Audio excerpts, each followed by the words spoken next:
So last week when I was in Brazil, last story, this pastor, I'm having lunch with him, and I'm telling him, man, your church is really cool, because they were doing some really unique things. He goes, yeah, it is, but he goes, I see what you guys are doing. I want to do that. He said this, he goes, my church still feels like a zoo.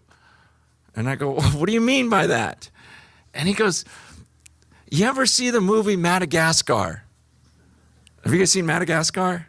Great movie. If you haven't seen it, rent it tonight. I mean, or buy it, or it's probably on Netflix. I mean, Madagascar, it'll change your life.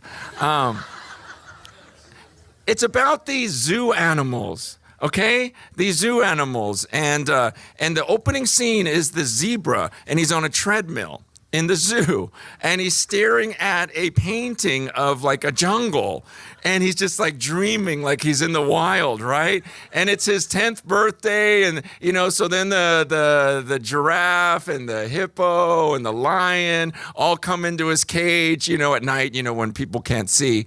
And the New York Zoo, they all come in and have a birthday party for him. And he's just like, man, my life's half over. And all I've done is I've been in the zoo my whole life. I wanna experience the wild. And the lion's like, why? Man, here they bring you meat. Meat every day. I know when it's going to come. Every day everyone comes to the zoo and I roar and they cheer for me. Why would I leave? The giraffe's like, yeah, they're just all kind of going out.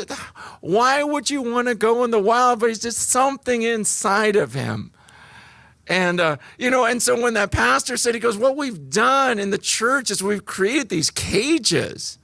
It's like a zoo where the only way we know how to exist is if I show up to a building and I put my kids in this cage and my youth in this cage, and then I stand in this cage and someone feeds me and I kind of like it. Let's just do it over and over and over and over again. But meanwhile, I think there's something inside of us that's like, man, I want to get out. I want to get out in the world. There's more than this. Man, I know by the power of the Holy Spirit, it's in my DNA, that I can do something so powerful. And then everyone starts talking, oh, no, but why? It's so nice in here. It's so, good in here. And just every week they bring us meat. And it's like, I don't even know if I could teach my own kids. I don't even know if I could walk with my kids. I don't know if I could counsel other people. I don't know if I could help. I don't know if I could lead someone else to Jesus. I don't know if I could be in a place and actually read the Bible for myself. Let me just go back to this cage. And as he was talking, I was like, man. And there's a part of me, as a pastor for years where I go, gosh, I trained people to live in the zoo. I domesticated them to where they didn't know how to live as a. You can't go to the San Francisco Zoo right now and just throw all those animals back in the jungle. They'll all die. Because they haven't been raised to live in the wild. And so in the movie Madagascar, they break out, the penguins help them, and and they end up on the island in this wild, and the lion's still doing his goofy 2-footed thing, and the zebra's just like running alongside him like, no, you're a lion, who's the lion, and they're just running, and suddenly all these feelings start coming back, and then he has this desire to even eat his buddy, the zebra, because it's like, wow, all the animal instinct, and he just starts roaring, and it's just like all this power, like, because he was back in the environment he was created to be in.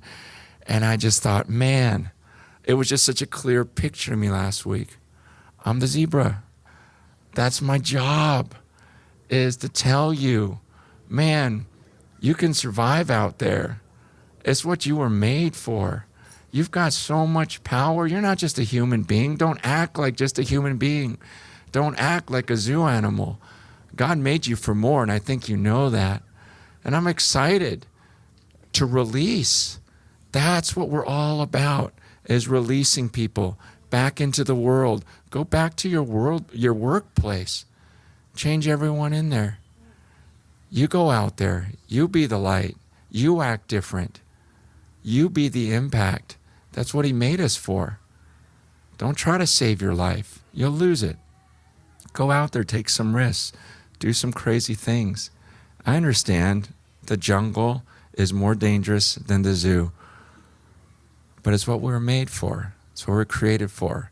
And if you try to keep yourself safe, you're going to lose your life.